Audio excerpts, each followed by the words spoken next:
Hey everyone, welcome back to another episode of the Retro Gamers Podcast, episode number 328. Luigi here. It's a me, Mario here.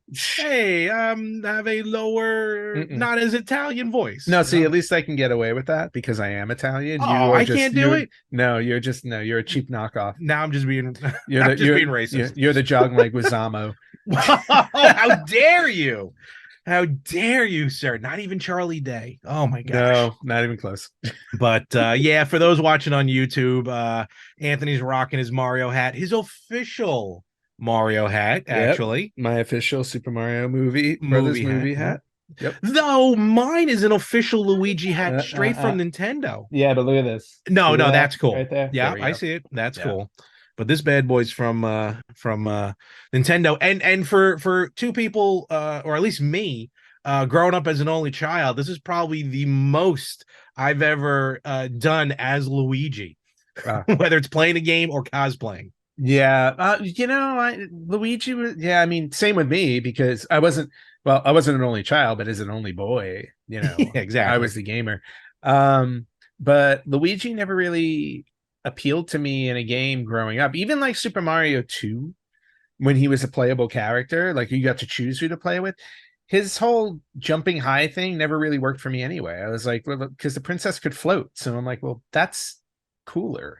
And everyone had a super jump anyway in two, so Yeah, pretty much. you So can there get was, to where you need. yeah, I there hear was you. really no. Plus, his legs would flail, and it was all like it just looked He's weird. lanky. Hmm. I'm not lanky. I Hmm. am anything but. No, no, you are Uh, Luigi's plural. I should have bought the Wario hat. That's what I should have bought. That would have been great. That would have worked out great. I almost did. Yeah. And actually, it just dawned on me, and I haven't thought about this in easily, I'm 43, so in easily 33 years or maybe 25 Hmm. or something like that when I was younger.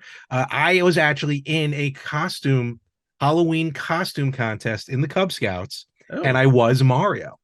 really? Did Totally you, forgot about that. was it? Did you win? I did not, Yep. which is weird too, because I had a lot of family members high up in the Hmm. scouting regime, and I did not win. Yeah. So it's just because they knew you were a fraud. I had my mom made a red hat. I Hmm. had the overalls. I had a plunger, and I even had a. I remember this vividly. I had a clip-on mustache Hmm. that hurt like hell. Clipping Oh, because it would clip right here in yeah. your nose. Oh man, that hurt. Well, you know what the problem was when you were a kid. You were scrawny. I was So scrawny. you were You wouldn't scrawny. think it now. I No, was very right. scrawny. So you would have actually been better being This Luigi. is So it true. wasn't, yeah, like you needed to be like, I don't know, like Chunk from the Goonies if you wanted to pull off Mario. Basically. And where scrawny kids usually bulk up with muscle, Yes. I went the complete opposite direction. So You bulked out. this is very true. That's all. With that being said, but nevertheless, so very cool. And speaking of the Mario movie, not the actual Mario movie, but gaming movies, the last couple, just to throw it out there, I don't even know what got me to watch them, but I decided to go back and check out the old magnum opus that is 1995's Mortal Kombat. Very cool. Yeah, we talked about that a little bit the other day, right? Not here, but No. I mean, we talked in about it general, in yeah. in real life because we do that sometimes. Usually, we Yeah. don't want to stop talking when the recording stops. Yeah. Yeah, I just kind of threw it on Apple TV, and it just Hmm. that movie in 1995 was just for a video game movie. Look, it didn't win Yep. any Oscars, but for a video game movie, and it would have been the one second or third. No, it had to have been probably the second live action video game movie to be released. No, third, yeah, because Super Mario Brothers was first, then Double Yep. Dragon, then Mortal Kombat. Oh yes, Double Dragon. Still a classic. Um, so yeah, so watching Mortal Kombat, great fight scenes. Again, where funny enough, when we talk about Fourth. really, what was it? Street, Mario? Street Fighter came before Mortal Kombat. Okay, all right, I was a Yep. little close to each other, I No, think. but very interesting. I never looked Yeah. into the order of video game movies because honestly, I didn't think Mario was the first one. I thought there might have been one before that, but No, I definitely always knew Mario was the first, yeah, but after that, it got a little wacky. it Um, did. But Wow. yeah, so after I was done with Mortal Kombat, I'm like, I forgot how good this movie is. Hmm. I'm like, you know what? I need to cleanse my palate. So I figured let's move on to 1997's disaster, Mortal Kombat Annihilation. Oh yeah, that's not cleansing your palate. You're just like ruining your palate. And now I love cheesy movies. I am a huge fan, Mystery Science Theater, Riff Tracks. Yes, you are. So it's up my alley. Don't get me Hmm. wrong. But to go back and to watch it, to watch that, which I found out later just reading on IMDb or something. Um, the reason why there was such heavy like green screen work where you could basically see the green in the Hmm. green screen, the director, I forgot his name, was like, yeah, that was not finished. That was not the intent. So I They guess ran out it's of money. money or something. They just Hmm. threw it out there. But I Yeah. do remember, I don't know if it was the first one or the second movie. Do you remember when it came out? Remember the Mortal Kombat codes? Yeah.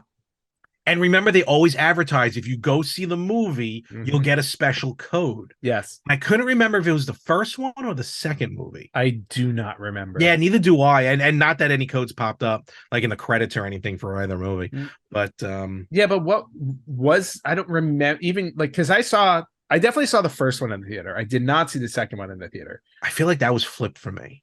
Yeah, I saw the first one in the theater. I don't remember a code I of any remember there used to be kind. codes like right before, I think it was Mortal Kombat 2 or 3, right before the round started. You just hit the buttons and these like different icons come up and you get like big head mode or something like Oh, that. yeah, I remember Goofy. those. Yeah. And I just remember them advertising it will be on the big screen. And I remember seeing something.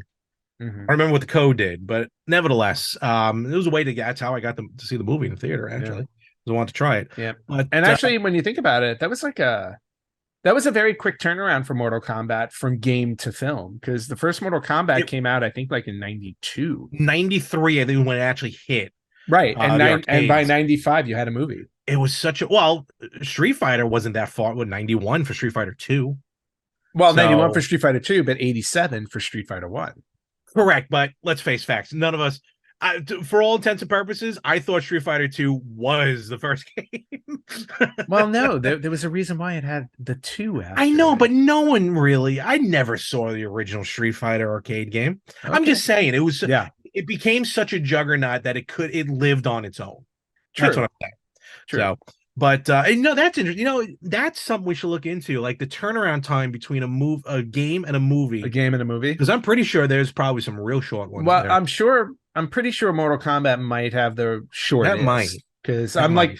I'm literally looking at a list on Wikipedia of all video Yeah. game movies, and I don't know. The only other one I could think of that might have been closer. I don't remember when Wing Commander came out, the That game. one I think was out for a while. I think that was out in the All 80s, I right. think. Maybe early That's what I 90s. thought too. Yeah. I mean, the next one looks like it would probably be Tomb Raider or yeah, it would be Tomb Raider because that game came out in '96, Mhm. and the first movie was in 2001. It's only 5 years. So All right, not too bad. yeah, But then that's when Hollywood started capitalizing. yes, like the ultra amazing Dead or Alive movie, DOA. Alone in the Dark. Be fair, DOA went straight to video. It was one of Dimension's extreme DVDs, which I own. And How? Alone in the Dark is a wonderful Uwe Boll cinema Yes. How did I miss Tekken the movie? direct to DVD. Thank you. I was going to say, why? No, it had a theatrical release. Did it? It had to be a short one. It must have been super short because it has whatchamacallit. It made almost $1.7 million in theaters. Domestically? Yeah, well, it must have been Okay, because I don't think it was that says foreign worldwide, so maybe it was Japan. It was Or definitely no, I think it was a release. They might have done like a limited release here. yeah, it could have just been a limited release to get it out there. Nowadays, a lot of movies are purely limited Yeah. release. Like they go for like Fathom events for 2 days. Yeah, the question I have though, are there any movies on here I haven't heard of? And actually, what's funny is only one. Tekken. Nope. Let Oh. me phrase that. Two. Oh, No. Dragon? I mean ones where I wouldn't have connected a game I to gotcha. the movie. There's one called Dead Trigger. Okay, thank you. That's based on a mobile game. Okay, so Yeah, that's a weird. done by my old friends at Saban Films. There you go. I think And Dolph then Lundgren had that one. another one recently, more recently, was Werewolves Within. That is that's like a fiction. Well, there was a TV show on Apple TV on Apple Plus, Magic Quest, I think it's called. It was like basically it takes place in a video game company, like them making a game, this Oh, MMORPG. okay. That might be the game in the game. And again, that's a situation that went Got it. straight to streaming. Yeah. No, but outside of that, I know all of the other ones. Like all So, the other ones. and those are just the Have I live. seen? Yeah, have I seen them all? No. Oh no, neither have I, but I want to now. I've seen a lot of them, to Yeah. be honest with you. But Um, and you know what's funny though? The again, just off of Wikipedia, yeah. the upcoming list of Oh yeah. video game movies is about as long as the full history of video game movies that have already been made. A lot of those has got to be in production hell, It's though. insane. Well, yeah, because they have them listed as TBA, but like Yeah. they have stuff on here like Space Channel 5, Untitled Streets of Rage movie, Untitled Space Invaders movie. I think it's you know what it is? That's probably just companies buying the rights to hold on to them. Yeah. You know, like that what was that Roger Corman Fantastic Four movie? Oh, yes. And which was made just so Fox can hold on to the rights, but no one told the actors. Yeah. Although the Dead by Daylight movie is I know you're gonna be looking for that one. I know that. Oh, I'm definitely looking forward Now to that that's the list of live action movies. Wait till you see the list of animated movies. What's funny is the animated movies they have on the list here are very short. Not as many. I don't think they. Oh, here we go. No, just found the real animated list. And then the Japanese list, yep, and totally Korean list. Yep. Some of the Korean only movies that are based on games. Some of them good too. So we might have some stuff planned down the road. You'll see. Yep. But definitely, yeah, it's Tekken is always on my list. I still want to watch Tekken, so we should definitely watch that. Chris wanted me to Tekken 2 as well, but be that as it may. Yeah, so it was pretty cool. So I decided to watch. So you went down the Mortal Kombat movie rabbit hole, and you enjoyed how the first one was good and the second one was trash. Yes, and the second one was, to me, reminded me of the Street Fighter movie, which was stuff as many characters as you can in it and throw in as many things from the video game as you can, which was why I thought the Street Fighter movie wasn't good. Well, here's the thing. Funny you say that, because again, the idea of Mortal Kombat Annihilation was more characters, more fights, more Outworld, more special effects for 1997. Yeah. So they purposely did that. I mean, when you have a movie with Noob Saibot and Ermac in it, I mean, come on now. Yeah, it was Smoke got his cameo. He did. It was just a little, it was just way overdone, way too many people, and it suffered. And the recasting, I mean, look, no offense, I get sometimes you got to recast. You know, they had some blockbuster names for the first one for Christopher Lambert as Raiden. I forgot her name, who played Sonya Blade. But then is it Bridget Nielsen? That's what. Yes, Bridget Nielsen. Yes, and then the recasts for the two of them, like they didn't even try to get lookalikes. They were just like, you know what, we're just gonna wing it. No, you know what though? I mean, when recasting, you don't always go for lookalikes. You just go for like who's the best actor we can. Especially back then. Well, I don't even think even that was stretching it. So yeah, I know. But nevertheless, they recast Johnny Cage perfectly in that sequel because he died in 5 seconds. He sure did. I forgot about that too. Yep. He definitely died quickly. Yep. Enjoyed that part. And I think I know what led me, now that I think about it, I know what led me to watch the movies, because we were talking about Mortal Kombat 11. We were talking about Mortal Kombat. Well, skins. We were yes, you had brought up Mortal Kombat 11. Actually, no, I think you were already watching the movie when we talked about maybe I did, because Shang Tsung like that was like spot on, like one of the best versions of a character you can find from a game to the big screen. Shang Tsung rocked it. Yeah, because the conversation I think started. You were watching Mortal Kombat, and then because we were going to game on Thursday night. Thursday nights, a group of us game together. Larry shows up once in a while, and I'm usually asleep by like 8. I know.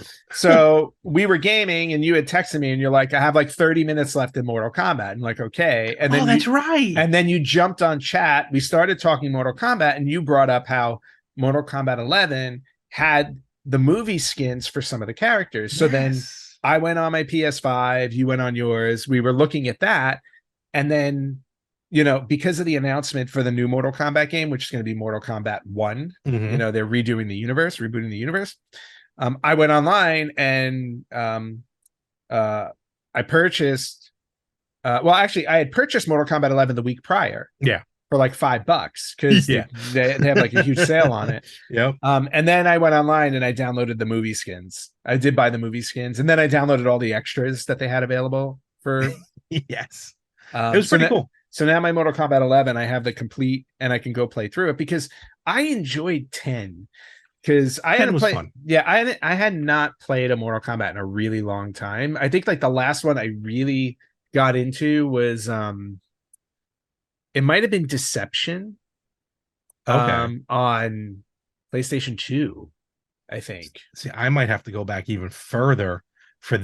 that. Yeah, because I remember I bought Deadly Alliance and I bought Deception.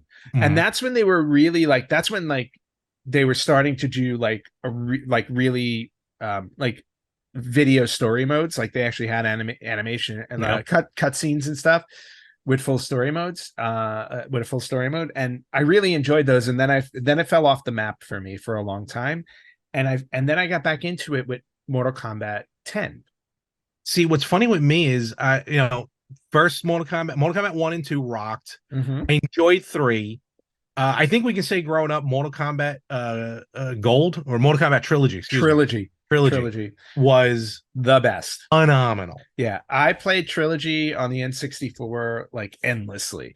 I mean, Yes. to release a game with every single Mortal Kombat character in it, I'm like, Basically. you didn't need to play the first two I anymore mean, because you had everybody on the third, in the and trilogy. it was essentially an upgrade to Mortal Kombat 3, but Yep. still, you're right. It had like everybody. And my absolute favorite were the cheat code menus, like so that you can do one Yes. button fatalities. I don't care. Congratulations to everybody who like wasted brain cells memorizing all of the fatalities and stuff. I had no patience to do that. So when you were able to get the secret menu screen, so you can turn all that on, Yep. that was the best. So for me, I think the last time I really invested into Mortal Kombat was actually Mortal Kombat versus DC Universe, which I thought was an amazing. I came out in 2008 on the Okay. PS3 and the 360, Okay. and I just thought it was just an awesome. It's not really part of the time. It's like an offshoot, Mm-hmm. but to incorporate those DC characters and to be like, who's not going to play as Superman? And then that's when I learned that Superman all of a sudden is Was it Evil Superman? no, it was regular Oh. Superman, but he's magic hurts him. Oh, okay. So I was like, oh, okay. So now all the Mortal Kombat people are magicians. But nevertheless, it was a great offshoot and a great fighter. But I have 11, loved it. Looking forward to MK1. I haven't figured out which system to buy it on. But here's a fun, quick fact about the movie. I didn't realize this. They actually offered the part of Raiden to Sean Connery. Yes, I knew that. That I did not know. I knew that, and he So. very wisely said no.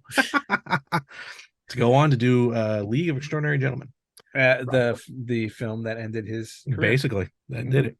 No, he came back for he did an animated movie.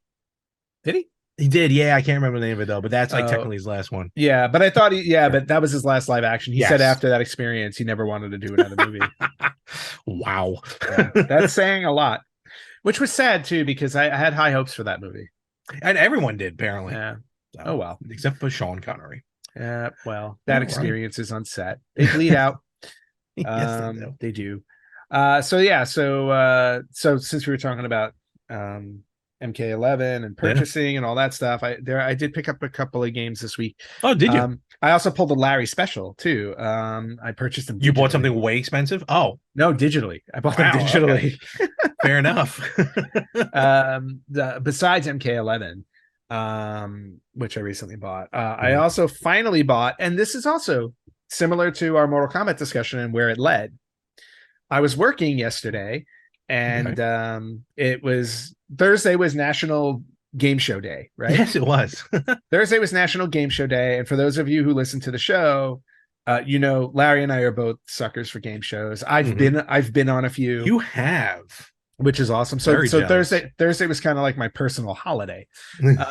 But Buzzer Network has been celebrating it all weekend. Mhm. So I was watching yesterday, and I had gotten to the point where they were replaying stuff I had already seen, and I'm like, holy cow! I've literally circumvented all of the game shows where they're replaying them. So I'm like, I got to watch something else. So I started scrolling through other channels because while I'm working, I just put something on in the background. Fair enough. I found their comedy movie station and playing. So I switched over to that. And what was on there was Bill and Ted's Bogus Journey. Oh, nice. And I'm like, stupid, fun, perfect thing to play in the background. And then it also dawned on me. I'm like, oh, I was like, I never bought the Bill and Ted games digitally Mhm. because we had passed up the limited run We offer. did.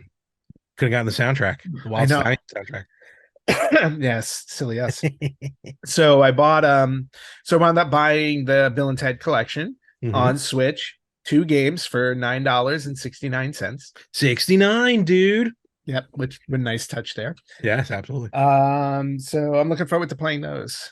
Yes, and Well, let they me rephrase that. I'm looking forward to playing the second one that I never played on the Game Boy. the Game Boy game, I yes. already know how the first one plays, and I remember how much I hated it. It's a tough one. It's no, it's not tough. It's terrible. Wow, somehow Nintendo Power Terrible. gave I just happened to pull it up on Wikipedia. Nintendo Power gave Bill and Ted's Excellent Video Game Adventure for the NES Mhm. 3.5 stars, which is way more than I expected that Wait to a minute. happen. Really? Wow, they must not have released that many games at that But time. then, to be fair, Honest Gamers 4 out of 10, Game Cola 3 out of 10, Flying Omelet. I love a good flying omelet. 1 out of 5 stars. There you go. That's more in line. You're right. The Game Boy, which I never owned the Game Boy version, Mhm. and just the game, it's hard to explain how it plays. It's a single screen level. So, and you just go around collecting stuff and dodging enemies. Right. But it's to me, it's way more fun to play. Bill and Ted's Excellent Game Boy Adventure, or in this case, it's just called Bill and Ted's Excellent Portable Adventure, I think. Right. So, but nevertheless, still plays sweet. I think you'll get way more fun out of that one, though one day. And it's not going to be, maybe it might be part of our new segments, but Yep. for now, I'm trying to steer clear of it. All right. Fair enough. But yeah, that was my short list of purchases this week. There's also a version on Lynx. I gotta check. That's not part of the collection that we bought. I Oh, gotta check that out. same game, or I don't know. I haven't looked into it much yet. I gotta see. all right. Well, why don't you tell us how many thousands of dollars you spent this week, and I'll Not look it that up. much. I'll look it up really quick. Well, what I got here first, and this was not 1,000, it might have even been under 100. I need to justify my purchase of the Evercade Duo. Ah, So I went and on eBay and I purchased myself now my second TurboGrafx Super CD-ROM oh, very two nice. system game, and of course it is part of a series that I absolutely love and enjoy, and I'm slowly collecting all of them. Star Proteus. Ah, very Love nice. the Proteus series. Such a goofy take. Very, very cool. Basically just Konami making fun, Hudson Soft making fun of themselves. So might as well. If you have no, a sense of totally, and humor. it's in a goofy way. Yeah, I mean, look, that's a PC Engine on the front cover. That guy's Oh, a PC nice. Engine. So Nice. and then the Vic Viper and stuff like that. So just so you know, really quickly, the Bill and Ted game on the Atari Lynx was completely different from the other two games. I know, definitely. And gotta check that it out. was also single player and multiplayer. 1 to 2 players, yeah. Links 1 to 2 up. players. Links. Yep. And just really quickly, the story was the princesses Joanna and Elizabeth have been kidnapped by Death, and the San Dimas duo must travel through time to find and rescue them. Oh, Death! Come on, I thought you were cool. I thought it was cool. Also, well, the station in it. At the end of Bogus Journey, remember he did go solo at one point. This is true. Yeah. Just never able. IGN gave the game an 8 out of 10. I'm looking at that now. Yeah. GamePro gave it 20 out of 25. Yeah. So this might be the best one. It might be the definitive version, yeah. Mm-hmm. But to me, if Station's not in it, it's not a worthy game. Maybe you find them along the way. I don't think Station is anywhere here. Oh, Station. All right. So anyway. So I got my second game, and of course I won't know till Lord knows when I get my Duo, if this even works, but I'm happy to have it nevertheless. And it looks if you would have bought your Polymega, you'd have a Duo. Shush. It's even got the Japanese, registration card, the Very original nice. registration card. So That's cool. I like that. I'll check that out. And then something I bought before, but I wanted to show it off because it's going to go on my wall soon, so I won't be able to show it off. Again, Etsy. I don't have who created this. I apologize, but I need a place to store my Joy Cons because, as you Mhm. know, I have a lot of them for some reason. I still only have two. The I two that haven't. came with my Switch. I have enough where you can play 4 players, Nice. and they each have their own pair of Joy Cons. Oh, So, nice. and Nintendo just announced they're putting out new colors, new pastel colors. Oh, so you're buying more. I know I'm good with the Joy Yeah. Cons, but I was nevertheless, gonna I say have for all this. the times you have 4 people over. That hurts because you're right. I No, no, don't no, have. no, no, no. It would have hurt if I said what for all the times you have like one extra person over. Yeah, that stung even more. You're right. No, you're 100% right. So whatever. But I only joke because I'm in the same boat. So next time you come over, you can check out this awesome wall mount oh wow. for the Joy Cons. Oh my god, that is a rainbow. Well, yeah, right. So and they, for the most part, like it's just hard to maneuver the way I'm holding this, and they just slide out. They slide Yeah. back in. They click in Don't as Joy Cons make sure do. you hide that when I come over. Why? Well, because if you look at it, it's uniform. You've got yellow, you got the 2 yellows on the end, then you got the Yeah, 2 reds on the end, right? yeah, yeah. And then all the colors change, which is weird. Nope, nope, nope, nope. I know why they do. Pair, Yep. pair, Yep. pair, pair. They're paired, but they're not the same colors. I know No, you. the Yeah, it's just weird. well, that's because these came from like they were 2 different colors. I That's know how they. it. That's how they were I know purchased. it's dumb. Don't blame me. Blame Nintendo. I do. Okay then. And with that, that's the extent of right. I don't think I got anything else. No, that was about it for me. So All right. Well, that's more than enough it's more than uh, enough for now. for today. We'll see we'll Yes. see what comes in the mail tomorrow. Oh, please don't even Be get me like, oh started. wait, I ordered this thing. Oh look. Listen, after the showcase that happened a couple days ago that we're gonna get into here, Yep. thank God they are spacing out the pre-orders. Yeah, because your poor credit card would really be hurting right now if it didn't. As So it's not already. yeah, no, very true, very true. But Hopefully my mother's not as listening. yeah, as Larry contemplates, going over his credit card limit again, we're going to talk about with, so when it was announced that E3 wasn't going to be happening and may potentially not come back at all. And part of the reason why that happened is because a lot like the big wigs, Sony, They were Microsoft, slowly leaving Nintendo, anyway. they Yeah. were just leaving anyway. They were like, we do our own showcases or Mhm. whatever, or Nintendo Direct and all these other Yeah. things. So so now some of the I don't want to say some of the small guys, but some of the other guys that are out there Mhm. that have either been showing some success or just trying to make their mark in the gaming industry are starting to do their own showcases. And we got the very first showcase from Evercade. Yes. So, The and I first of know two. the first of two, yeah, Yes. first of two. And I know Larry, you've talked a lot on the show about how much you love the Evercade. Well, and again, thank you You're because welcome. you're the one that got it for me for Christmas.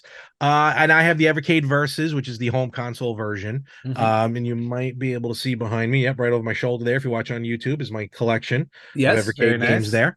Yeah, so Evercade dropped some announcements of some one, two, three, four or five Mhm. new games that are going to be coming out for the system. Now, remember, these work on both the Evercade Versus, that's Yep. the home console, and the Evercade EXP, excuse me, which is Mhm. their handheld. Yep. So interchangeable. And first, I just want to get into this.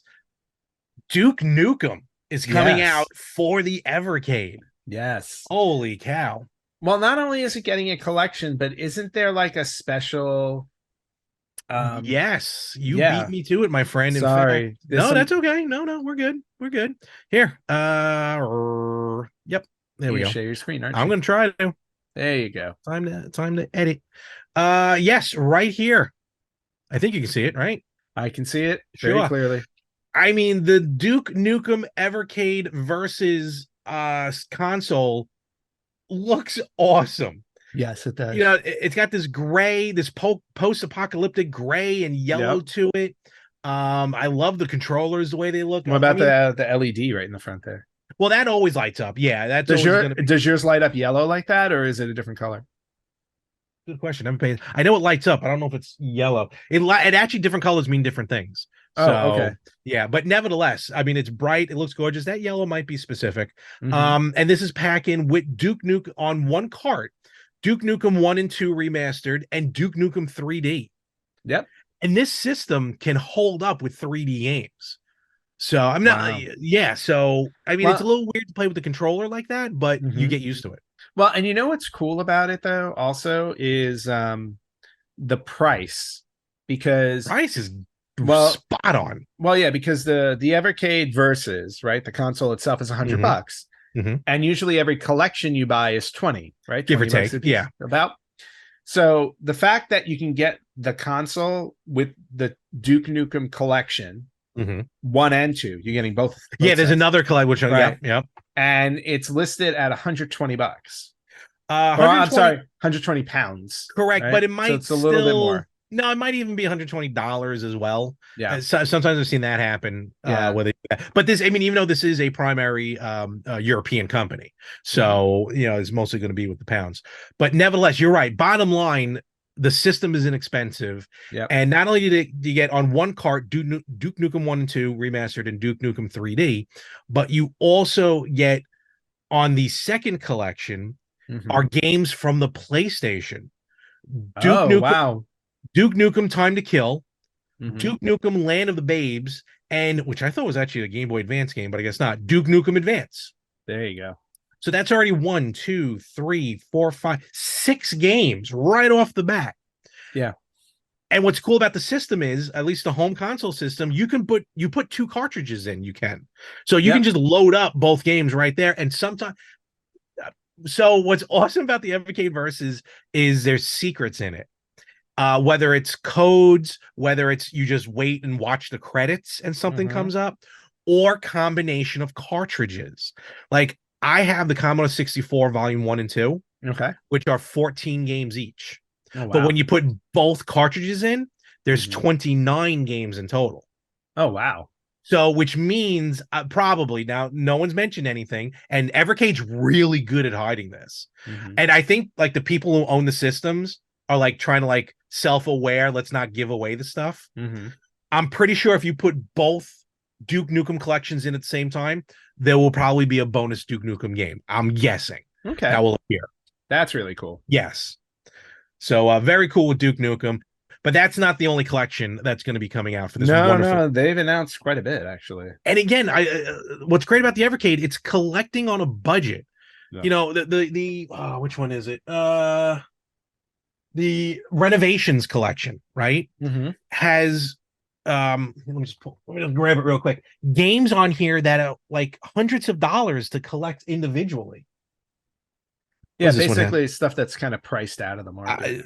Gaiares can be expensive. Granada, Soldice, which was Solfis on the Right. Sega CD.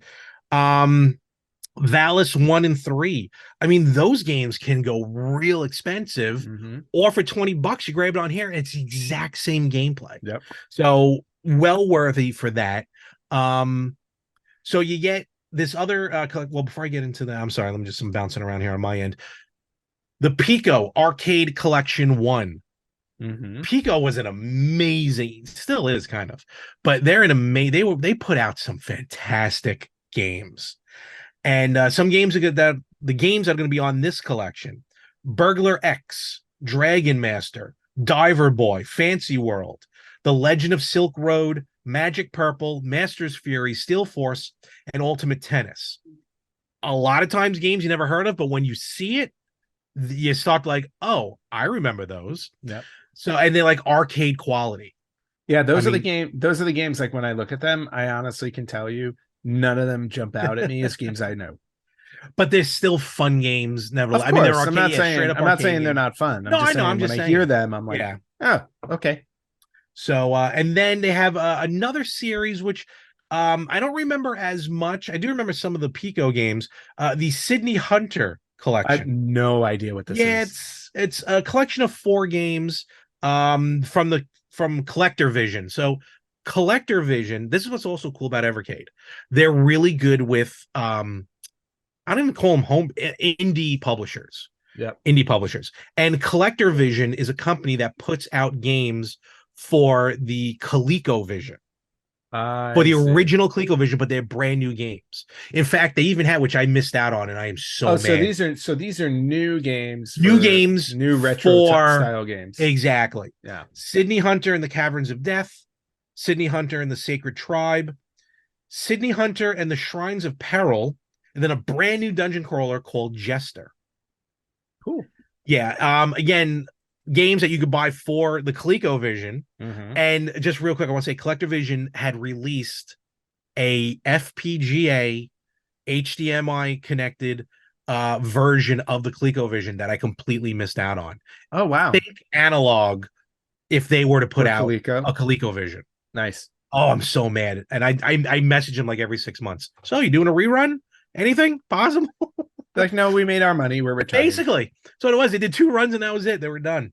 So, so missed out. Okay, so we got those. Now, here's a couple of collections that you might be familiar with, Ant. I'm not saying you will be, but still. We have the Evercade Delphine Software Collection. Mm-hmm. Now, this is a French studio that put out games for the Amiga specifically. Another World. I think we do. I don't know if you remember Another World. I didn't know they did a game based off that soap opera. No, it's a different world. No. There was a soap opera called Another World. Was there? Yes. Oh, okay. I'm sorry. In definitely in the 80s. Wait. So Fair enough. yeah, so I wonder what the game was like. Do you just run around sleeping with everybody until you get amnesia? It's possible. Future Wars, which is a great movie. Operation Stealth, Okay. and then the console version of Flashback. Flashback, I've heard. Well, I bought the remastered version of Flashback. Oh, okay. Recently. Yeah, on the current side. Yeah. And these games were weird. Like they were very, I forgot what they call it. Oh, stereoscope or something. It was a form of animation where they actually would film a live person making the moves, and then they would draw over the live person. That's why you get a lot of these games from like the 80s and even 70s that have this fluid motion of things. I mean, I almost feel like I might need to repeat what I just said. No, it's fine. Okay, cool. So, so and I forgot they call it rotator scope or something. Anyway, yeah, that's what these games were. They were very weird, in my opinion, but fun to play. Okay, cool. And then the final collection, which is very funny that this happened to come up only a couple weeks after we started talking about Game of the Week, and we mentioned now this is the one I'm interested in. Yes, the Sunsoft Collection, Volume 1. Yes. Now this is where sometimes I have an issue with buying Evercade games because I look at the collection and I'm like, I have enough of these games already on their own that like I don't need to buy this because I have the games already. Right. And this is one of those collections. Arabian, Arrow Acrobat. Yes. Journey to Silius, Blaster Master Boy, and Mr. Gimmick. All right, Mr. Gimmick, I don't know, but Blaster Master, I know. So Mr. Gimmick, actually, funny enough, Limited Run just announced recently that they're going to be putting out a physical version of Gimmick that's also going to be coming out digitally on current consoles. Oh, very nice. The game was a platformer that was really only released in Japan. We never got it. And it's like one of the best platformers there is. And I think original copies go for a lot of money of Mr. Gimmick. Okay. So this is one of those situations where you can pick it up here. Journey to Silius, actually, funny enough, is on the Switch collection. Okay. But it's an awesome game. Blaster Master, there's just nothing to say about it. It's fantastic. Blaster Master Boy is the Game Boy version. That I'm interested in. Blaster Master, I have to say, was not one of my favorites. I played through it not too long ago, and I don't know what it was. I had my issues with it. Growing up, I had it, but I wasn't crazy about it. I didn't learn to love it till recently. You're right. Like when I was playing growing Blaster up, Master, I hated it. I flat out hated it. But I only like the driving part. when you were in Oh, the right. Now when you got out of the yeah. car and Exactly. I forgot the name of the car was. But recently, when I was playing Blast and Master Zero, which is Mhm. basically a remake of that, that's where I kind of fell back in love or fell in Okay. love with Blast. But I haven't gone back to the NES version yet. Okay. Blast and Master Boy is a Game Boy version. Arrow the Acrobat came out on Genesis. That I know. Yeah. Yeah, and Arabian is really the only one I'm not familiar with I'm in not this familiar with collection. that one at all. So, But but nevertheless, yeah, still, no, I was just gonna say it's a very solid.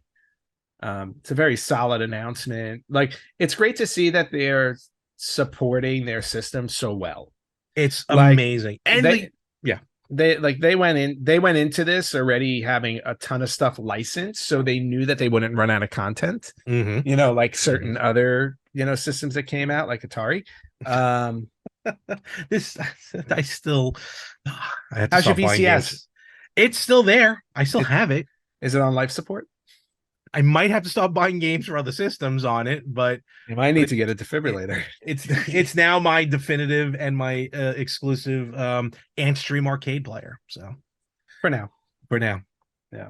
ah well. So yeah, but no, Evercade, like for this little kind of third party system to get the backing of Sunsoft, of Renovation, of Atari.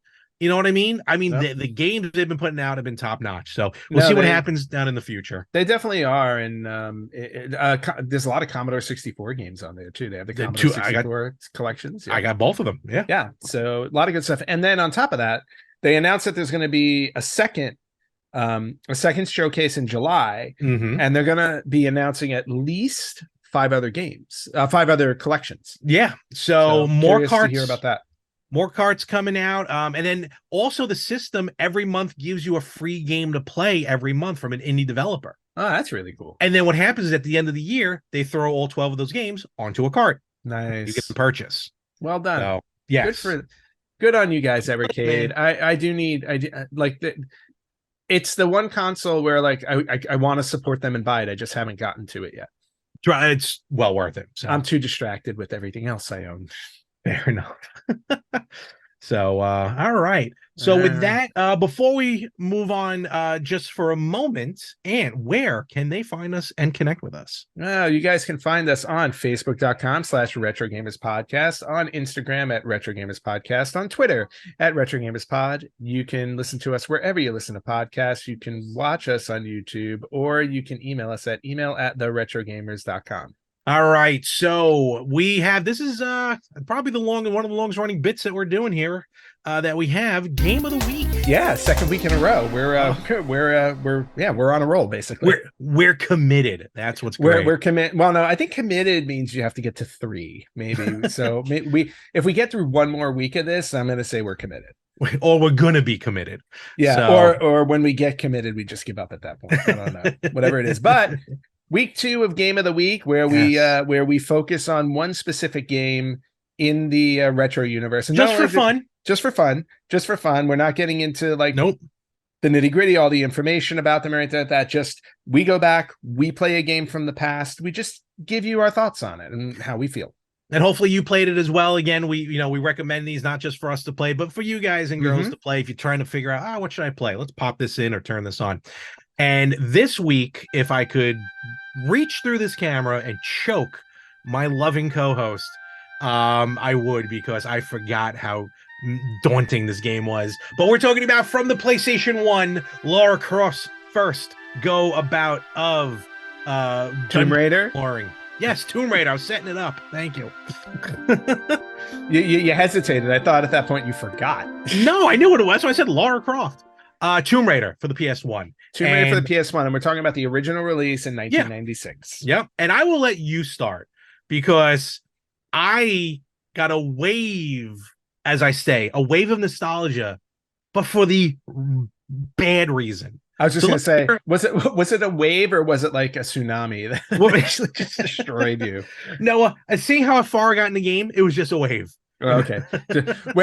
Was it a wave, or like was it a wave in the ocean, or like the kiddie wave pool? Yeah, exactly. Right. You hit the wave pool, and that was it for you. Gosh. Well, that's all right, because surf's up for me. Tomb Raider. Okay, so Tomb Raider for me has always been I've always thought of it fondly because I remember buying Tomb Raider for the PlayStation 1. Oh wow, okay. Yeah, like I owned it. In fact, I'm almost positive that the copy I have is still my original. Oh, okay. So because I've said this story on the podcast before. I had Tomb Raider 1, 2, and 3 on the PlayStation and I purchased all of them. I got stuck in Tomb Raider 2, Hmm. somewhere in the middle of the game. I Yeah. got stuck, did not know what to do. I've never played Tomb Raider 3 because I could not finish Tomb Raider 2, and I'm a stickler for going in order with things. So Tomb Raider 3, it's not shrink wrapped anymore. It is Okay, open, that's good at least. Okay. but my Tomb Raider 3 still remains unplayed Wow. Still because yeah, untouched. Does not know untouched. the human hand. No, it knows a human hand because I put it in my Polymega. Oh, okay, okay, fair So enough. so it So got it so was used.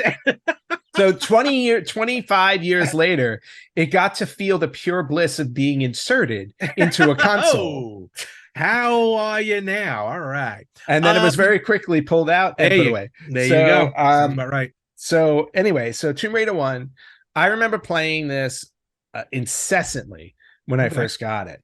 Again, it was when 3D games were new at home in consoles. All about Um, polymegas. Polymegas. All about polygons. yeah, it was all about the polygons. And, Yeah. granted, when you look at the graphics today, yes, they're not good. I Oh yeah, was like, fully but when you're naked. thinking about it back then, like some of the very first 3D polygonal Yeah. games, it was amazing to just see your character realized in 3D and to control them.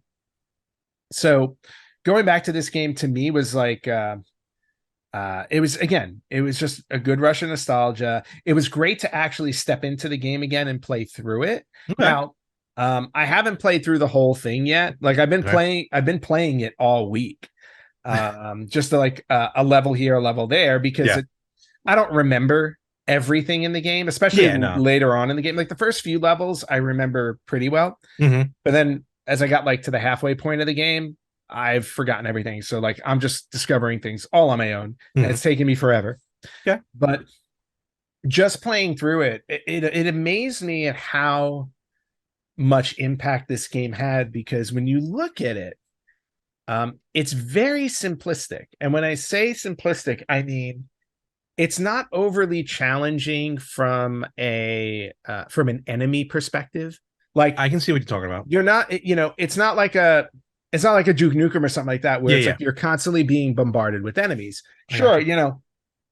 a gorilla shows up here and there. You get some lions, you get some alligators. There's a bad guy who pops up every once in a while, but Oh my. most of the time, you're really just exploring, like a Yeah. Tomb Raider. You're Yeah. exploring. Hence the name of the game. Yeah, you're exploring these locations and you're trying to solve puzzles. And again, for me, I'm a big puzzle fanatic, so Yes. this fits in perfectly for me. So Okay. just the whole exploration, puzzle solving thing, it was great to start to go through that again. And now I think I'm on like the 11th Oh wow. section of Okay. the game. I think there were 14 or 15 total. So like I'm about 2/3 of the way through. Okay. But you know, I've been enjoying it. I've gotten frustrated at certain points because I can't find things again, because they were very smart, like hiding certain things. There's a lot of finding something and then going back through rooms that Yes. you've been through again. So there's a lot of stuff going on every level or every stage, Hmm. or at least to figure out. And for that, like I've just always loved this game, and Okay. playing through it just reminded me of how much I loved it.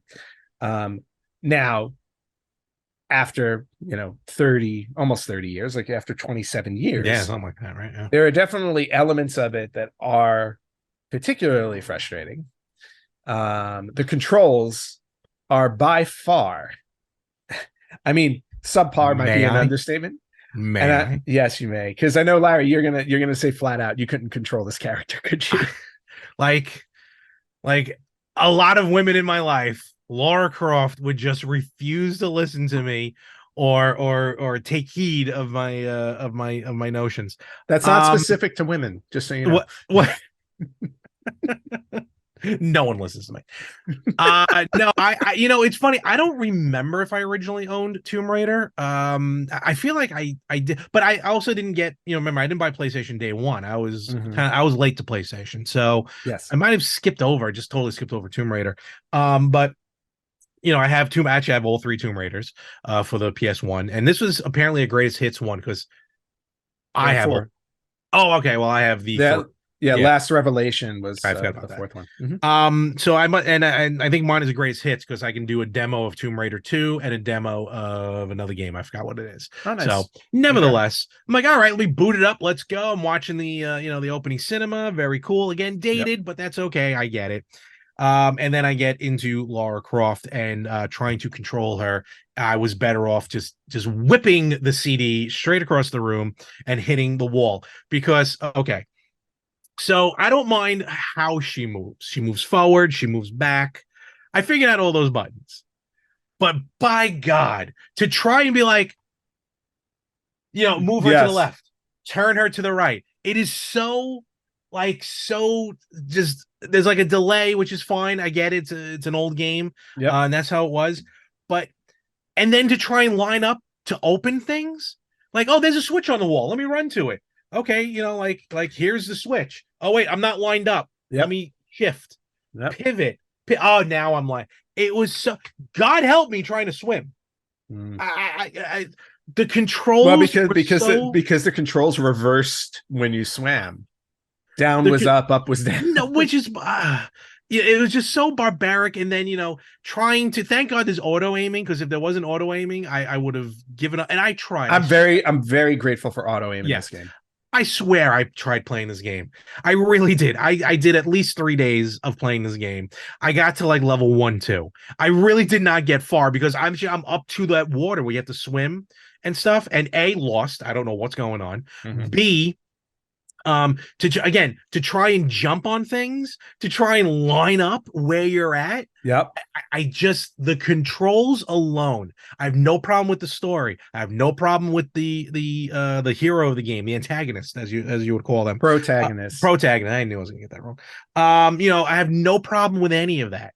It's just the controller Yeah. absolutely ruined. It's the only thing I can complain Yeah. about this game. Well, and the other thing too is that when this game came out, this was before you got analog sticks on your PlayStation And controller, that's so you're using the D-pad to control a character that can turn 360. So it is very tough to do. that in itself is not the issue because I was okay. I was able to move her forward and I was able to turn while moving, but it's just to line up Yeah, to, you lining have up to was be tough. so specific. Yes. Like if you're, I mean, I like literally, I'm hitting the button trying to turn a switch and I just Mhm. had to literally, because you hit the L1, I think it is, and you literally shift. Yes.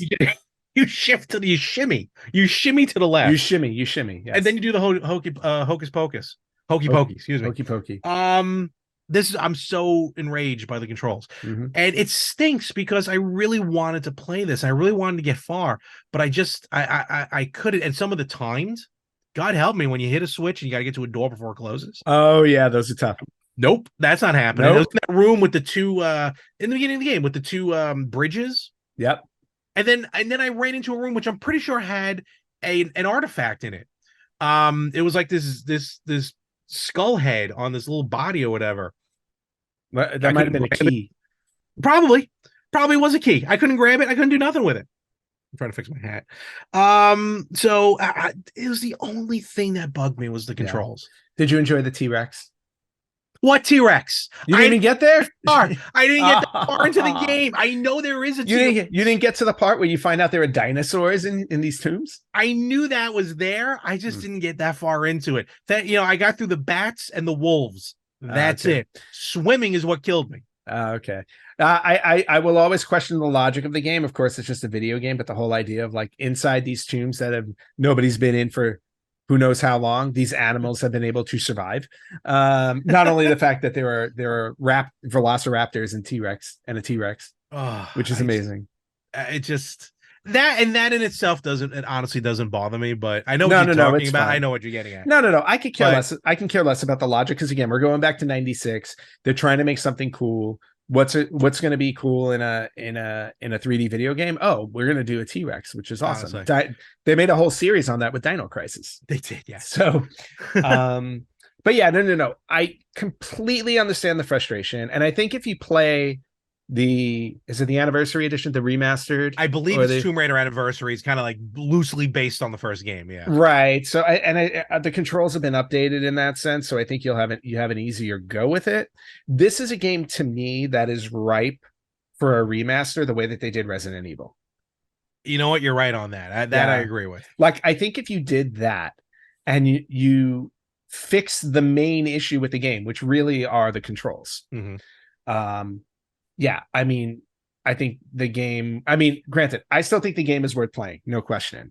I think you just take the time to get used to the control. Trust me, I'm on level 9, 10, 11, or wherever it is. I think I'm on 11. But like, and I'm recording my gameplay, because ultimately what I'm going to do is I'm going to post a playthrough of the game. I will not post a full playthrough of my game, because I'm not going to have anybody sit there for like 12 hours and watch how many times my timing was off and I fell to my death. You could. I could, but you know what? People don't need to suffer like that. I'll put the playthrough up where you can play through the game and stuff. But look, it's part of the game, and you just have to kind of grit your teeth and bear it as you're playing through it. Oh, I get it. To me, the game is still worth playing through despite the control issues. Again, it's a classic. You know what I mean? I believe it might be a Hall of Famer. I forgot. But it's definitely amazing. But I just, and again, I tried. I really did. I think I was texting you too. I'm like, this is nonsense. No, you were like, I hate this game. That's what you wrote to me. And I forgot why. There's another game that plays like it too that I can't stand.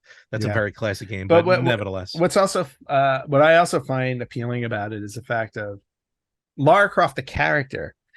I don't know who in Eidos like was psychic or whatever, but how they knew Angelina Jolie, and while they were developing this game, before they got Angelina Jolie to play Lara Croft in the movie, pure genius. Now, I swear, it's like when you look at I remember when I first saw Angelina Jolie in a movie, and I was like, she looks like Lara Croft. Really? This is so weird. Yeah, literally, because the first movie I saw her in, I'm trying to think of what that was. Hackers. Gia? Oh no, Hackers. Hackers in '96. Okay, which was the same year that this came out. So like when I watched Hackers, I'm like, she looks so familiar. Who does she remind me of? And then like this was when the internet was so young. Oh yeah, you couldn't find all these things out. I didn't know. Oh look, she's John Voight's daughter and something like that. No, but at some point I remember looking at her and being like, oh. I go, her and Lara Croft kind of look alike. And then 5 years later, you get her playing Lara Croft, and I'm like, well done. Very well done. Touche. Yes, very well done. Well, you're okay. So forgive me here. I will be as PG as possible with this. So your Lara Croft was Angelina Jolie, where mine was Nell McAndrew, who graced the cover of Playboy magazine August of 1999 as Lara Croft. In 99, okay. Yeah, I think she was the actual live model. She was the actual model for Lara Croft? Or at some point, yeah. Nice. So you unplugged your headphones. I unplugged my headphones. If my hand is on the wrong side of the wire and I go all Italian, it just gets thrown. So. It's a me. See another way you can tell a true Italian. My hands are always moving. Larry, you're a fraud. I never said I was Italian. So nevertheless, Tomb Raider, absolute classic. I will never play it again.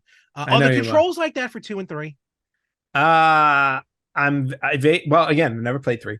I vaguely recall it being there for 2, but I don't remember if you can use the analog stick for 2. Gotcha. So that might make it a little bit more bearable. All right, we'll see. All right. So if you were to rate Tomb Raider, we didn't do this last week. I thought I did. Did we not? No, we didn't. We didn't rate Batman. We just said we love Batman. All right. It was a love-hate scale. Yeah, I would just say flat out. Like if you were to, rate it 1 to 5 idols, what would you give it? I mean, honestly, I would give it 3 purely, but no, because of the controls. Yeah. And again, it stinks because it's such an amazing, iconic game Yeah. that I actually feel bad giving it a 3, Yeah. but I would give it a 3. Yeah. See, I'll give it a solid 4. Um, Mostly, and again, the only reason why it doesn't get a 4.5 or a 5 is for the controls, but I'd still give it a solid 4 because I think it's worth experiencing even with the controls. And after a while, you get used to it. And to be fair, I did try. I turned the analog Mm-hmm. on the controller, and it's like controller disconnected. I was like, damn it. Yep. Nope. Not gonna work. So, Even playing it on my Polymega, I had to use the D-pad. So good. there was Good. no way. That's what you get There for was the no way Polymega. around that. Right. That's what I get for what? Having the Polymega.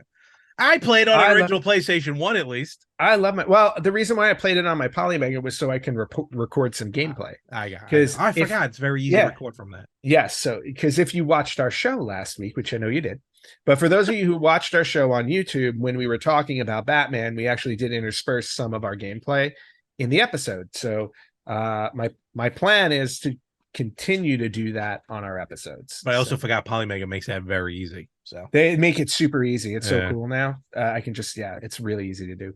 So, and with that, folks, we will now announce this week's game of the week, which we might also announce probably on social media a little early, give you guys that'd be cool stuff. Yeah.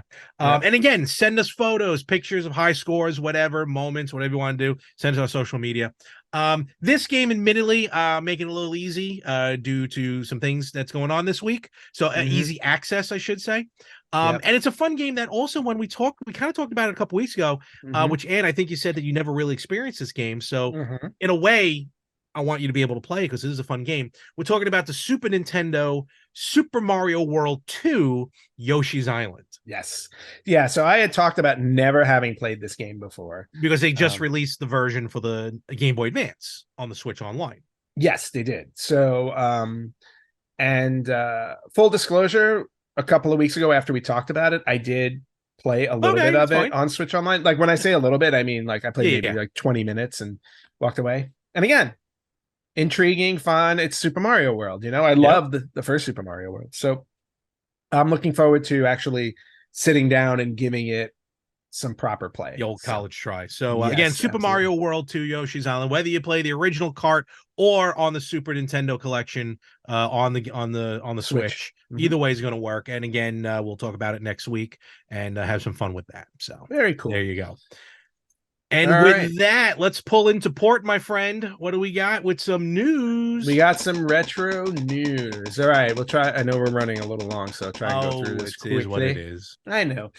One quick retro birthday to throw out there, Larry. You were nice enough to point this out. Almost forgot about it too. Yeah, a quick happy retro birthday to the Game Boy camera, which is 25 years old. And there it is. I had the blue one. I bought this only a couple years ago. I never had it originally. Oh, you never had it? No, I never had it.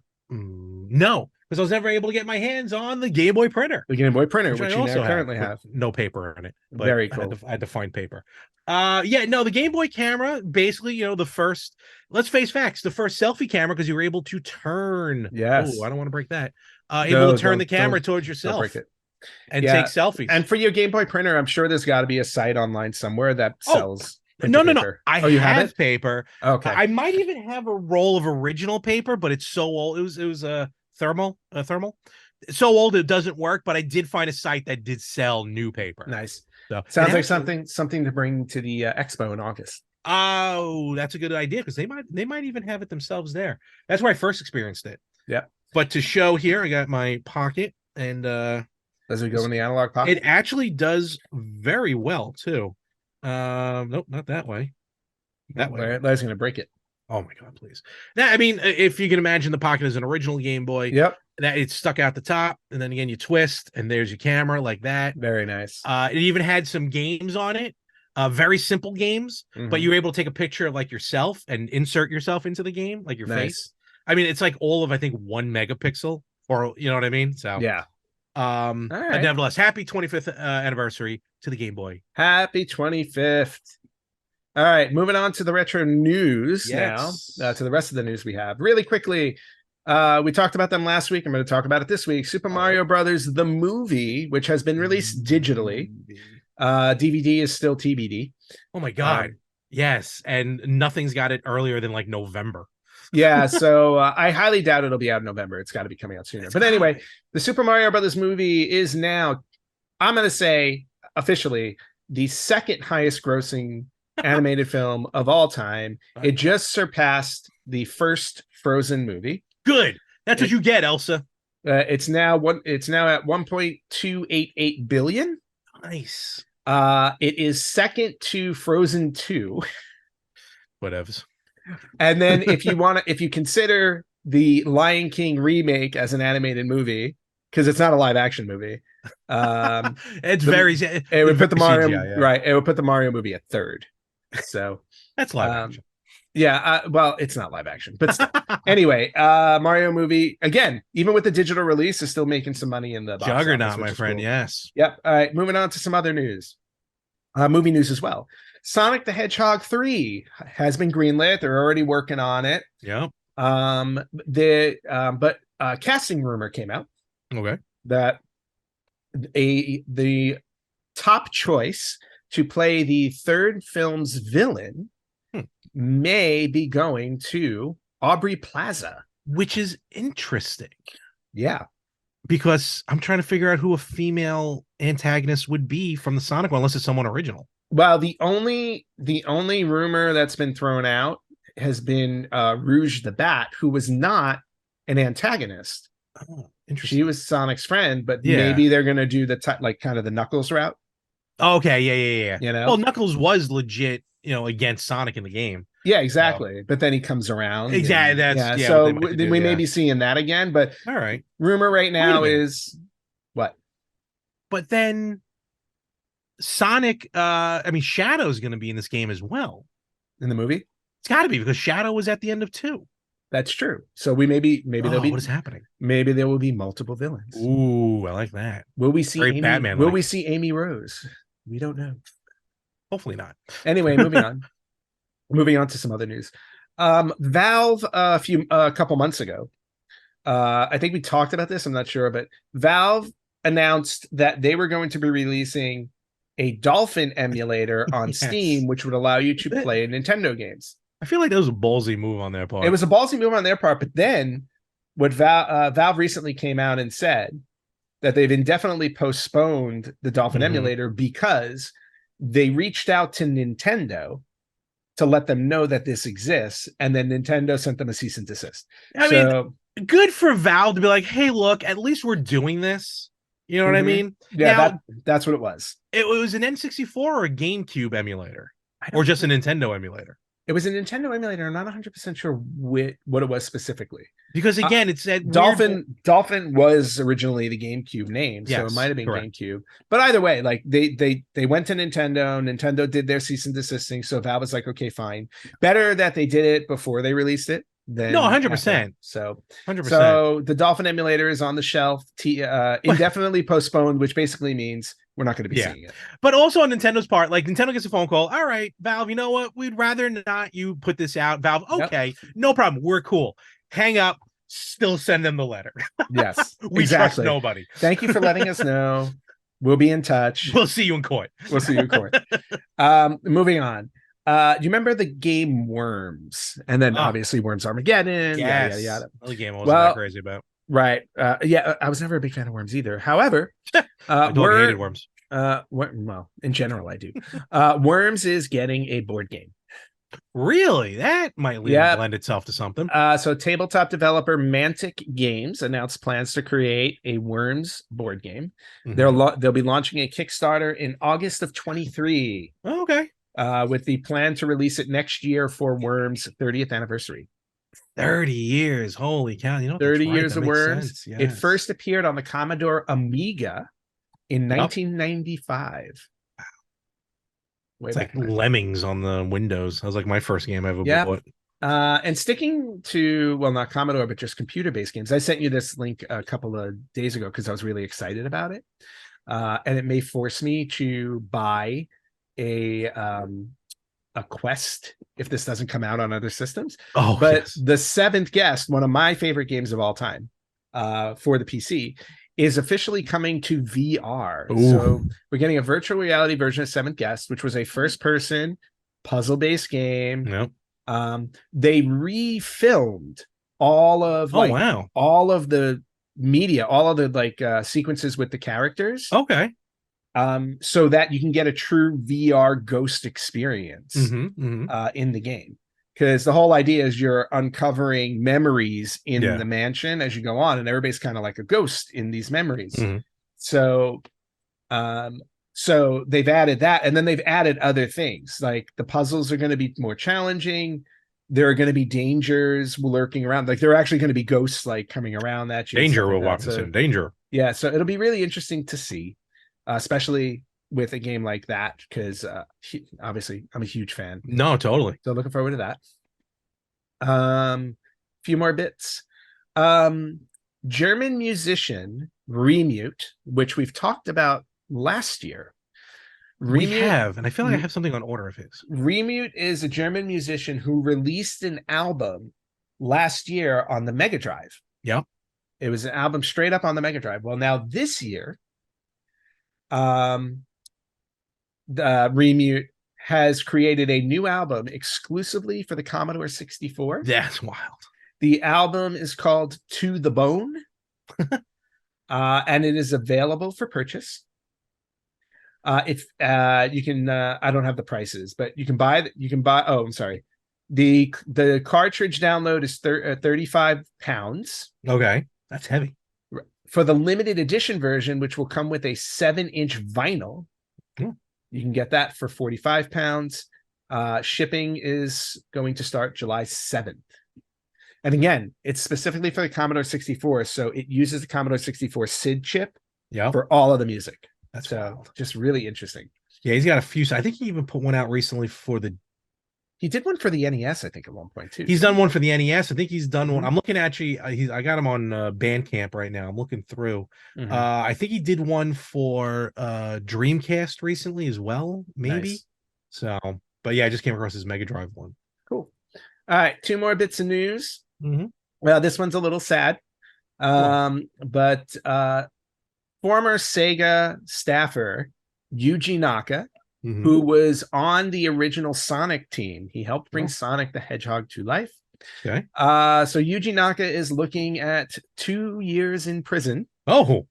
Or 2 to 2.5 years in prison for insider trading. Oh, that insider trading gets you every time. So apparently what he did was he invested in the developer A-Team after discovering that the studio was going to be working on Final Fantasy VII First Soldier.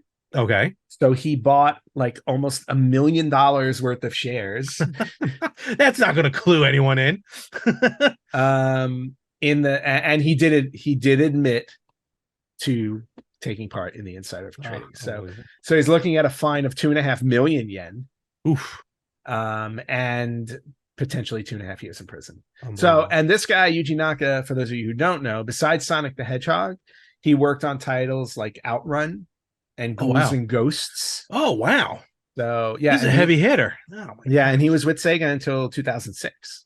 So silly person. And then he joined Square Enix in 2018, and now he might go to jail. Okay. Last bit of news, and probably the best bit of news I'm going to give you this week. I thought Seventh Guest was going to be my personal highlight, but I got a bigger highlight for us. Oh, man, really? Okay. Yeah.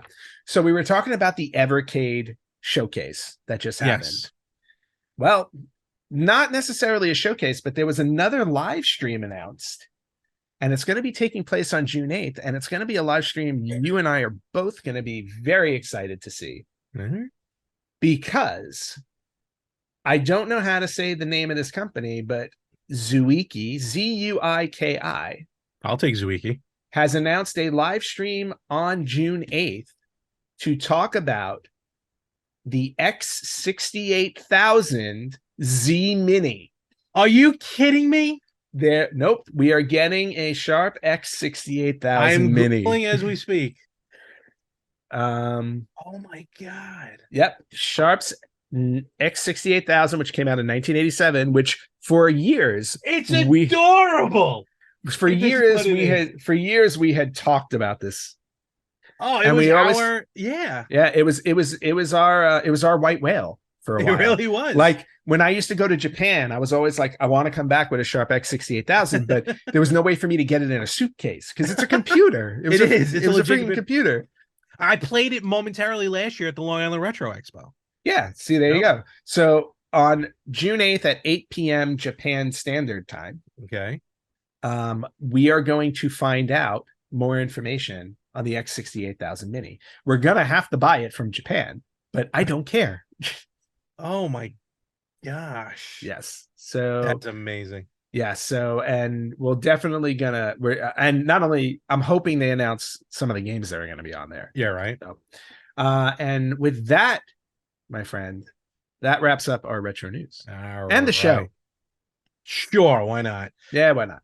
With that. All right. Well, Ant, have a good week. You have a good week as well. And you know what? One more time, where can they find us? I don't know. Okay. But I guess if you want to try, you can find us on Facebook.com/Retro Gamers Podcast, on Instagram at Retro Gamers Podcast, on Twitter at Retro Gamers Pod. You can listen to us wherever you listen to podcasts. You can watch us on YouTube at Retro Gamers Pod, right? Oh, yeah. I forgot if it was pod or well, podcast. YouTube is Retromania Podcast. Yeah. Retro Gamers Podcast. Okay. Yep. Or you can email us at email@theretrogamers.com. I haven't messed that up in a while. So it's all right. Don't worry about it. That's okay. You never try. You never even try. I'm too busy looking at this mini. Yes. So, all right, folks. With that, we'll catch you everywhere next week on the Retro Gamers Podcast.